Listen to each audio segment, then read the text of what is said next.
सोचिए अगर एक ही जगह से दुनिया का 20% ऑयल गुजरता हो और अचानक कोई कंट्री अनाउंस कर दे कि अब उस रास्ते पर सिर्फ उसका कंट्रोल है। एग्जैक्टली यही हो रहा है स्ट्रेट ऑफ हॉर्मूज में। ईरान के Islamic revolutionary guard corps IRGC ने क्लेम किया है कि स्ट्रेट ऑफ हॉर्मूज अब पूरी तरह उनके कंट्रोल में है। आईआरजीसी के नेवी के ऑफिसर मोहम्मद अकबरजादे ने कहा है कि इस वक्त स्ट्रेट ऑफ हॉर्मूज पर ईरानियन नेवी का फुल कंट्रोल है।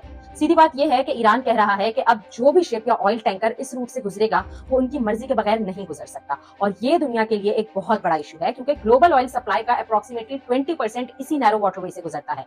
लेकिन कहानी यहाँ और इंटरेस्टिंग हो जाती है। रायोटर्स के मुताबिक एक oil tanker Pola straight of Hormuz cross करके अबू धाबी तक पहुंचा गया। टैंकर स्ट्रेट के करीब हुआ तो उसने अपना एआईएस ट्रैकिंग सिस्टम बंद कर दिया और फिर अगले दिन यूएई के करीब दोबारा रडार पर नजर आया। यानी ग्राउंड रियलिटी बहुत कंफ्यूजिंग और टेंस हो चुकी है। शिपिंग डेटा के मुताबिक 3200 से ज्यादा शिप्स गल्फ में इडल खड़े हैं, जबकि 500 शिप्स यूएई और ओमान के पोर्ट्स पर बाहर वेट कर रहे हैं। इसी टेंशन की वजह से ग्लोबल ऑयल प्राइसेस भी जंप कर गए हैं। ब्रेंट क्रूड $82 पर बैरल से ऊपर चला गया है। ये कॉन्फ्लिक्ट के बाद के 13% इंक्रीज है और अब इस क्राइसिस में अमेरिका भी डायरेक्टली एंटर कर गया है। जाहिर है कैसे पीछे रह सकता था। डोनाल्ड ट्रंप ने अनाउंस किया है कि यूएस नेवी जल्द स्ट्रेट ऑफ हॉर्मूज में ऑयल टैंकर्स को प्रोटेक्ट करेगी। इनका कहना है no matter what happens America will ensure the free flow of energy in world. मतलब सीधा है, अमेरिका पीछे हटने वाला नहीं है क्योंकि यहाँ बात है ऑयल की।